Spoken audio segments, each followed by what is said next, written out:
Graças a paz, queridos. Amém? Graças a paz, vocês estão bem? Oxe, eu sei que vocês estão de máscara, mas dá pra... Vocês estão bem? Amém, glória a Deus. Deus é bom, né? Todo tempo Deus é bom. Abre a tua Bíblia comigo, em Joel, capítulo 2, versículo 16. Joel 2, versículo 16.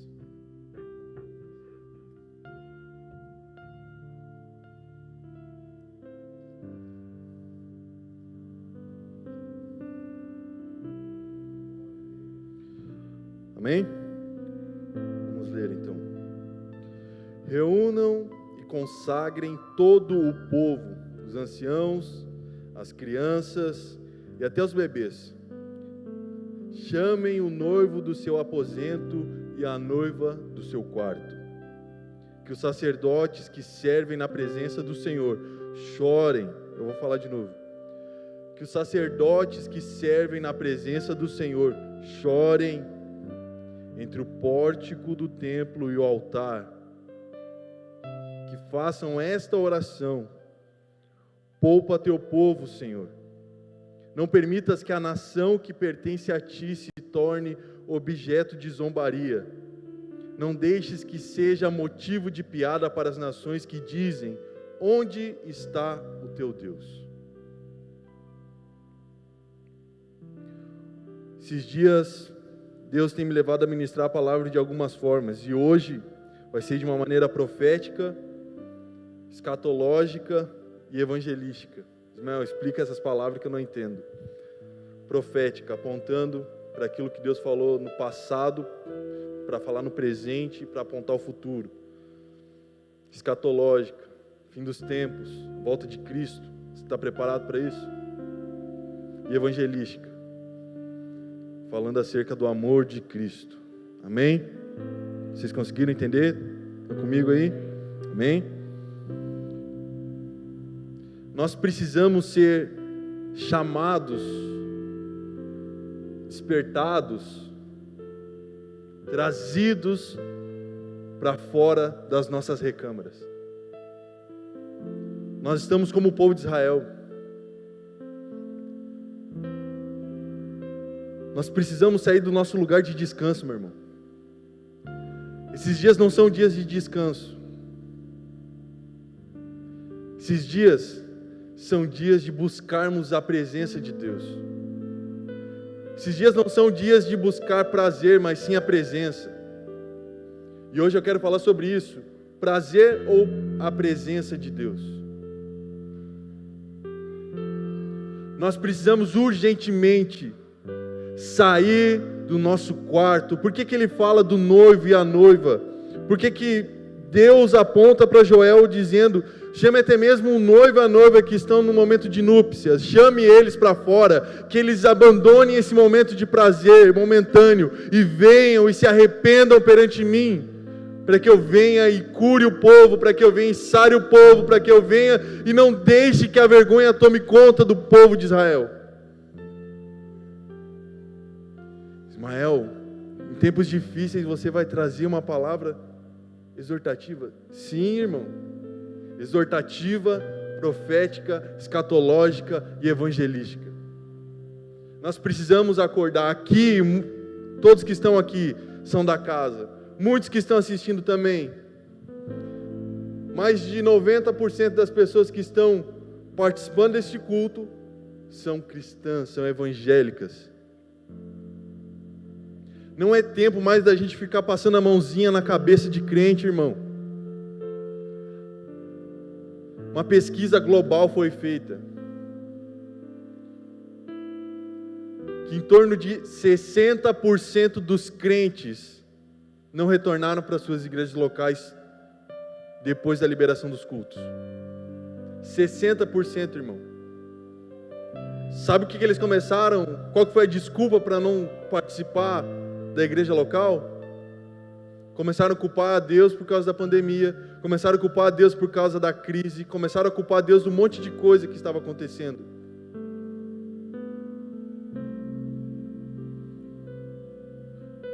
mas não tiveram a disposição do coração de sair das suas recâmaras de prazer para estar buscando a presença do Senhor.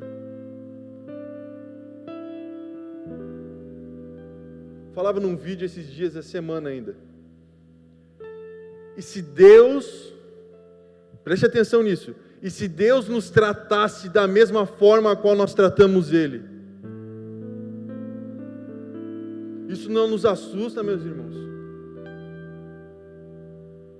E se Deus te colocasse no mesmo lugar de prioridade que você coloca Ele na sua lista de prioridade, se Ele te colocasse no mesmo lugar, isso não nos assusta, meu irmão?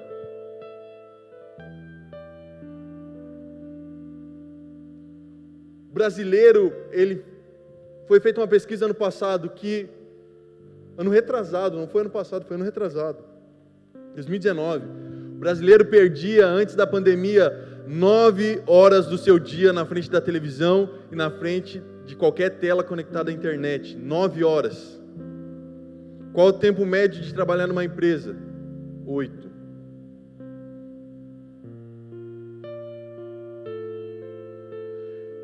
Por dia. Fazendo um cálculo por cima, 60 horas por semana, se um cristão for seguir o mesmo padrão. 60 horas na frente da televisão. E muitos crentes reclamam de vir 2 vezes na semana no culto, sendo que um culto, entre aspas, normal, tem 2 horas de adoração a Deus. Hoje nós temos uma. Compara com o tempo que você perde muitas vezes na frente da televisão, na frente do celular, na frente do computador. Saia da sua recâmara de prazer e venha para fora. Venha chorar junto com os sacerdotes, venha chorar junto com a igreja, pedir para que Deus não nos venha transformar em vergonha para as outras nações. Fica ruim da glória a Deus, né, irmão? Quando Deus também me falou essa palavra, ficou difícil eu engolir ela. Muitos de nós precisam ser chamados urgentemente desses locais de prazer, porque senão isso vai ser o seu fim. A sua zona de conforto é o fim do seu ministério, é o fim da sua vida com Deus, é o fim do propósito de Deus na sua vida, meu irmão. Na zona de conforto nada cresce, tudo é bonito, mas nada cresce, nada desenvolve. Sabe o que é a zona de conforto? É quando está tudo indo muito bem, meu irmão. Quando você acha que não precisa mais buscar a Deus. Quando você acha que a sua condição financeira é o suficiente para você poder continuar vivendo. Sua zona de conforto muitas vezes é o seu tempo sem precisar gastar com outras coisas. É você poder ficar livre sem se preocupar com nada. Aí Deus vem numa maneira de te acordar, de te despertar, de tirar dessa zona de conforto e te coloca numa situação de desconforto e você critica a Deus. Por que, Deus? Eu sou fiel a Ti. Tem uma coisa para falar para vocês. O seu tempo, o seu dinheiro e o seu conhecimento não são suficientes quando Deus decide fazer algo em nossa vida. Quando Ele decide, meu irmão, mexer com a gente, esquece que você vai ter capacidade para poder fazer algo. Esquece. Moisés era o cara mais sábio que tinha, talvez naquele tempo, estudou tanto quanto o filho de Faraó. Deus mandou ele cuidar de ovelhas. Eu já falei isso numa ministração. Era algo terrível para um egípcio fazer. Deus mandou ele cuidar de ovelhas lá no quintal do deserto. Quando Deus tem um propósito na nossa vida, meu irmão, esquece, zona de conforto não vai desenvolver ele. Ele vai ter que te tirar de lá. Mas esse tempo específico que nós estamos vivendo, quantos aqui estão percebendo que os sinais para a vinda de Cristo estão se cumprindo? Amém.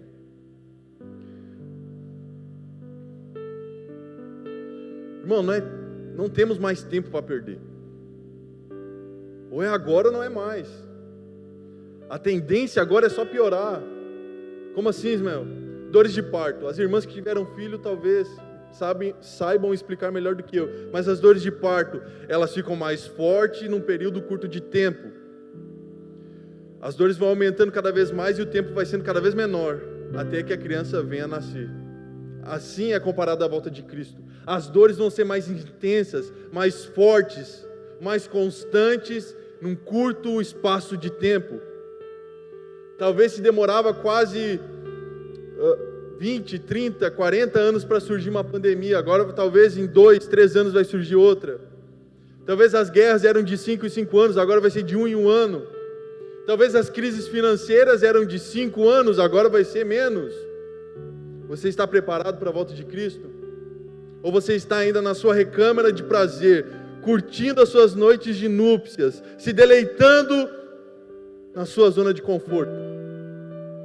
Deus nos chama a irmos juntos com sacerdotes, chorar, se arrepender, pedir que Deus venha ter misericórdia, meu irmão. O crente brasileiro, muitas vezes, até no mundo todo, até no momento de crise, ele consegue ser egoísta. Como isso, meu? Chega na hora de dormir de noite, Pai, guarda a minha casa, guarda a minha vida, guarda a minha família, em nome de Jesus, amém. E os outros irmãos? E aqueles que não têm casa? E aqueles que em meio à pandemia perderam emprego? Tu acha que o pai de família consegue dormir? O pai de família que perdeu emprego, o pai de família que está passando dificuldade? E as nossas orações? Até nas nossas orações em meio à crise, nós somos egoístas, mas nessa noite, a presença de Deus vai vir sobre o nosso coração, um peso de eternidade, o peso do amor de Deus virá sobre o nosso coração, irá quebrar as correntes que nos aprisionam.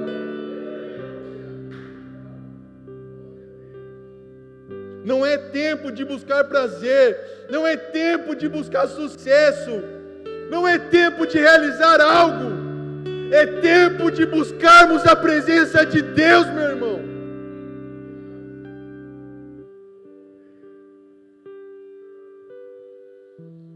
Prazer ou presença, o que você prioriza na sua vida?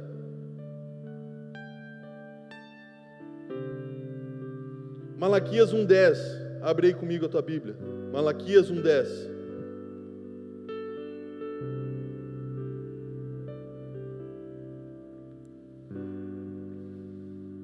Meu irmão, tem gente brincando de ser crente.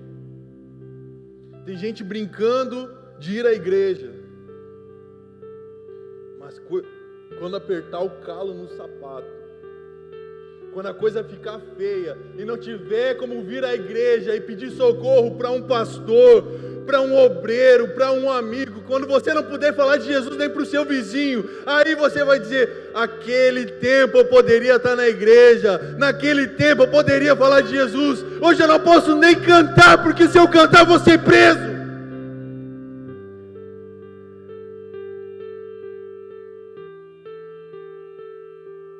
Malaquias 1:10. O Senhor Todo-Poderoso diz aos sacerdotes. Muito forte isso, meu irmão. Talvez a versão de você é um pouquinho diferente, porque essa é a NTLH. Mas preste atenção. O Senhor Todo-Poderoso, aquele, como a missionária Kátia falou, aquele que não mudou, aquele que é o mesmo de ontem, o mesmo de hoje, o mesmo de amanhã, é aquele que está inabalável no seu trono, que pode passar crise, guerras, fomes, pestes, tempestades, e Ele permanece firme no seu trono. Ele nos diz: gostaria que um de vocês, sacerdotes, um de vocês fechasse as portas do templo. Assim vocês não acenderiam mais fogo inutilmente no meu altar. Eu vou fazer uma pausa aqui, meu irmão. Às vezes nós subimos aqui para cantar, para pregar, para ministrar um culto, e às vezes o nosso fogo que carregamos é tão inútil, porque nós não queríamos estar aqui, nós queríamos estar fazendo qualquer outra coisa, mas não está aqui. Por isso que Deus chama de inútil o fogo acendido pelos sacerdotes. Quando você vem à igreja por vir, quando você vem sem vontade, quando você vem sem querer adorar a Deus, quando você vem de qualquer forma, Deus chama isso de fogo inútil, meu irmão.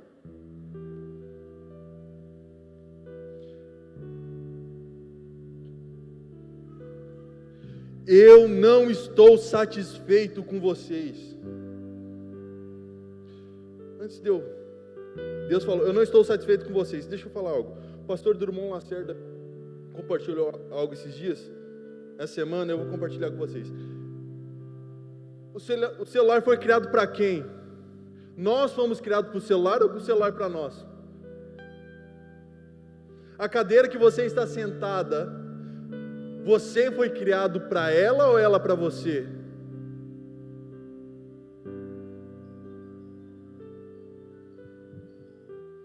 O que você quer dizer com isso, Mel?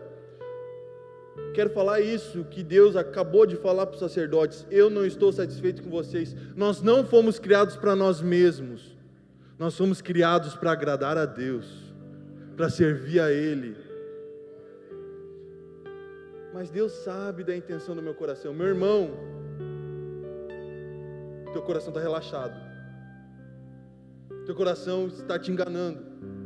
Porque quando nós viemos na casa de Deus, nós precisamos fazer o nosso melhor para Ele. Nós precisamos dar o nosso melhor louvor, o nosso melhor serviço e, acima de tudo, a nossa melhor adoração a Ele. Por isso que eu sempre irei bater em cima disso. Abre a tua boca, dá glória a Deus, adora Ele com toda a tua força. Tem gente que queria estar aqui e morreu porque não tem mais fôlego. A irmã Marli está aqui, glória a Deus por isso, ela venceu, Deus fez ela vencer esse vírus. Você acha que ela não valoriza cada vez mais o ar que respira? Irmãos, Deus não está satisfeito com o nosso fogo inútil. Eu falei que ia ser escatológico, profético e evangelístico, meu irmão. Eu falei. Continuemos. Eu não estou satisfeito com vocês. Não vou aceitar as suas ofertas. Preste atenção nisso. Eu sou adorado em todos os países do mundo. E em todos os lugares queimam incenso em minha honra e me oferecem sacrifícios puros. Todos me honram, mas vocês, sacerdotes do povo de Israel, me ofendem quando pensam que têm direito de profanar o meu altar e que os sacrifícios que oferecem não valem nada. Vocês dizem, já estamos cansados de tudo isso, e riem de mim e me tratam com desprezo, e ainda me oferecem um animal roubado, um animal aleijado ou doente. Vocês acham que eu, o Senhor, vou aceitar isso?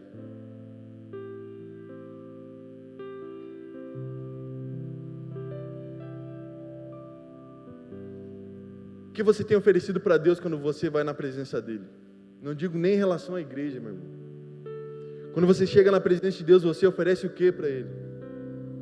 Toda vez que um homem, toda vez que um patriarca, um pai da fé, um sacerdote, Juliano, ia perante Deus, ele tinha algo para oferecer ao Senhor, e era algo agradável, porque se não fosse agradável, o fogo que Deus mandava do céu não consumia.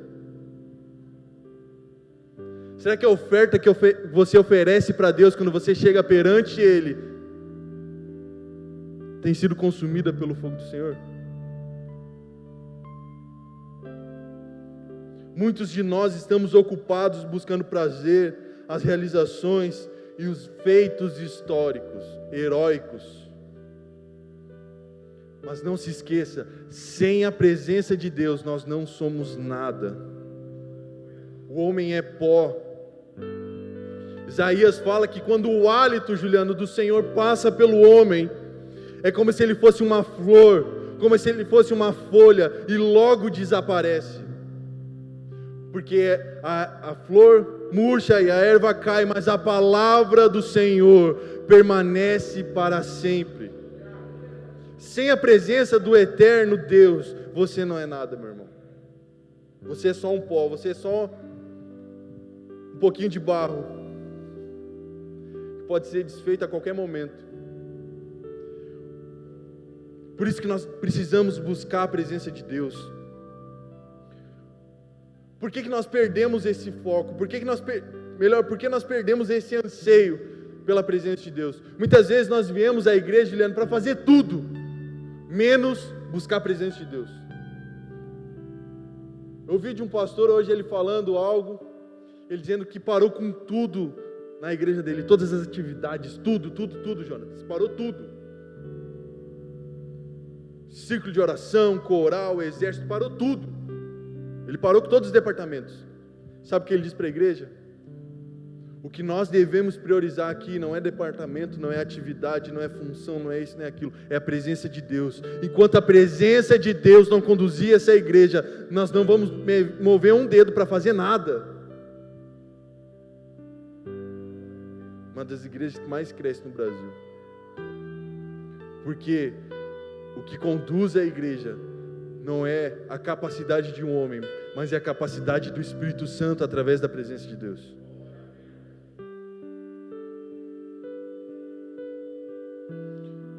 Por que nós perdemos esse anseio? Já estou finalizando, meu irmão. Nós perdemos esse anseio porque perdemos o foco. Abre a tua Bíblia aí, Mateus 6,33. Mateus 6,33, um texto conhecido.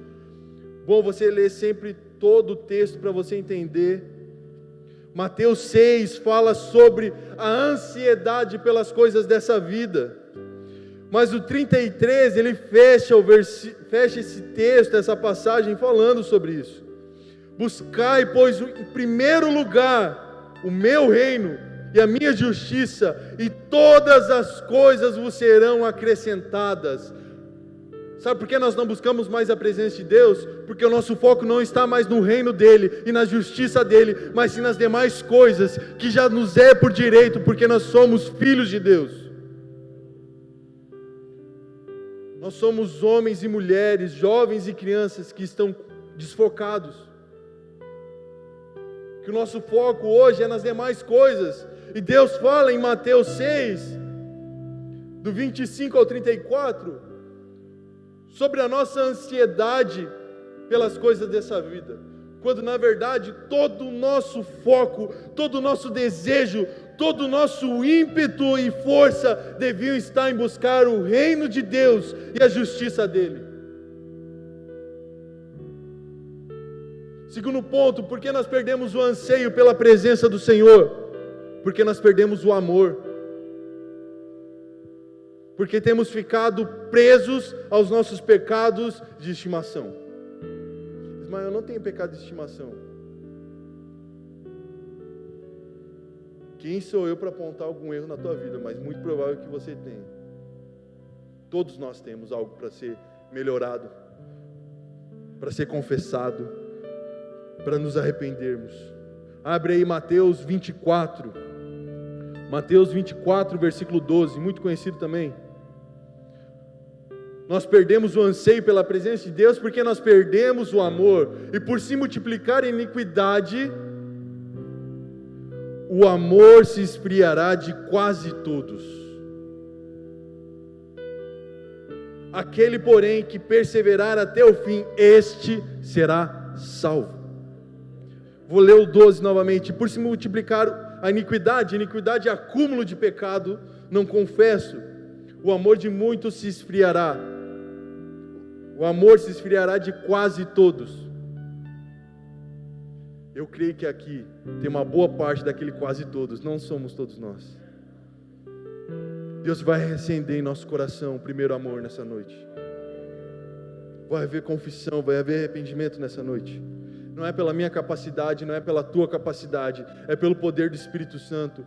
Talvez você em casa, não é pela tua capacidade, meu irmão, é pelo poder do Espírito Santo. Terceiro ponto, porque nós perdemos o anseio pela presença de Deus. Porque nós tiramos, Juliano, os nossos olhos de Cristo e a nossa visão se tornou horizontal e não mais vertical. Uau, como assim? Nós não temos que amar ao próximo, nós não temos que servir uns aos outros, Juliano? Sim.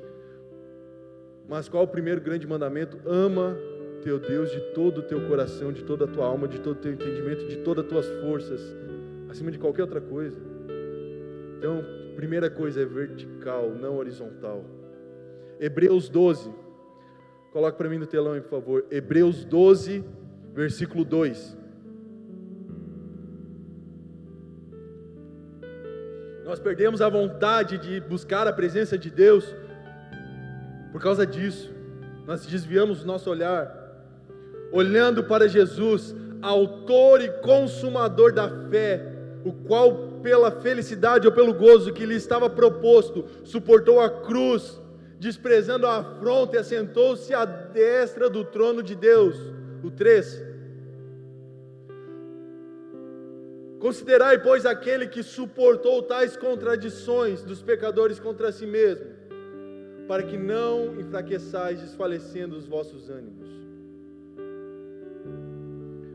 Fixem os seus olhos em Cristo, algumas traduções dizem. Fixem os seus olhos em Jesus, autor e consumador da sua fé. Nós perdemos a vontade de buscar a presença de Deus, porque os nossos olhos não estão mais olhando para Cristo. Cristo não está só na horizontal, Cristo está na vertical, porque Ele subiu e está à destra do Pai, Ele está lá. O salmista diz: elevo os meus olhos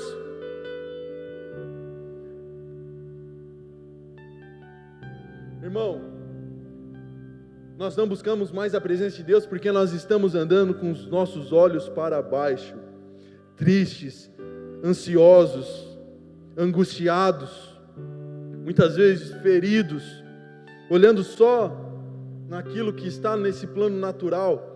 Mas quando você levantar a sua cabeça, levantar os seus olhos, você verá Cristo ressurreto, glorificado em majestade e glória, aonde todo nome no céu, na terra, debaixo da terra, um dia irá se dobrar perante a sua majestade.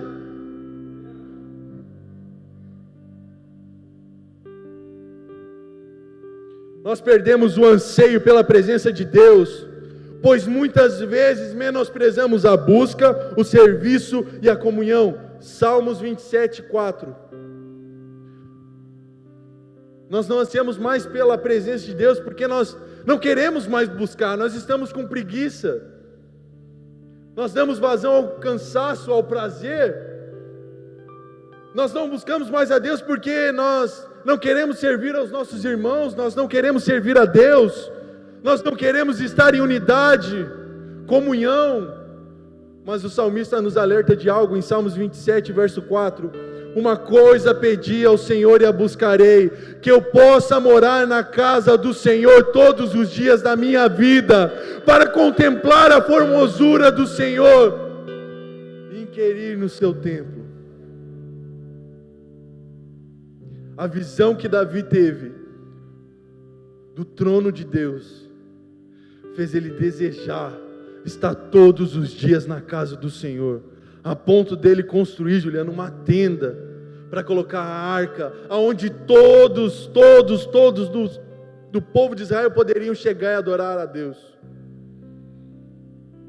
Nos falta esse anseio, nós precisamos olhar para o alto, nós precisamos ter mais amor, nós precisamos confessar os nossos pecados, nós precisamos voltar a ter foco, nós precisamos deixar a preguiça de lado e servir aos nossos irmãos, ter comunhão com os nossos irmãos.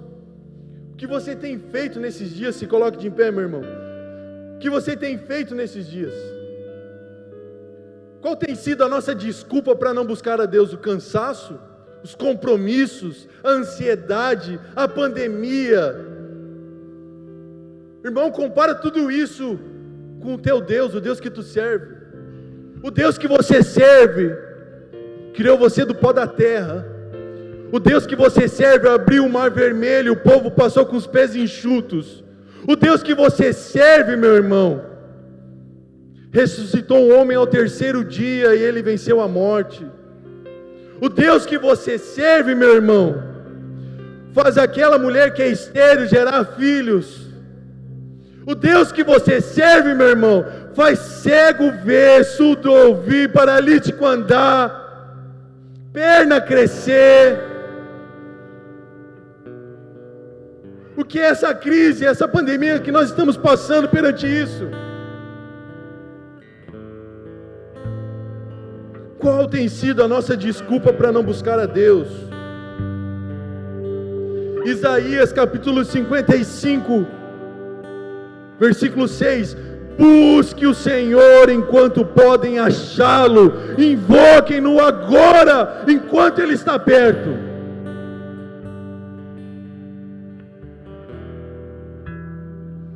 Quero que você feche seus olhos, levante suas mãos. Sim, Deus.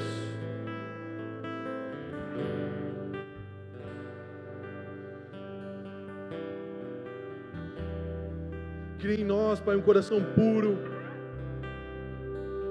Cria, Pai, em nós um coração puro. Purifica os olhos do nosso coração, Pai. Nos transforma, Espírito Santo. Nos tira dessa zona de conforto onde nada cresce. Não nos deixe entrar na Tua casa, Pai, para acender um fogo inútil para Ti, Pai. Mas que todas as vezes que nós entrarmos na Tua casa, Pai, nós venhamos dar o melhor que há em nós. Nós venhamos dar o melhor que existe dentro de nós, Pai.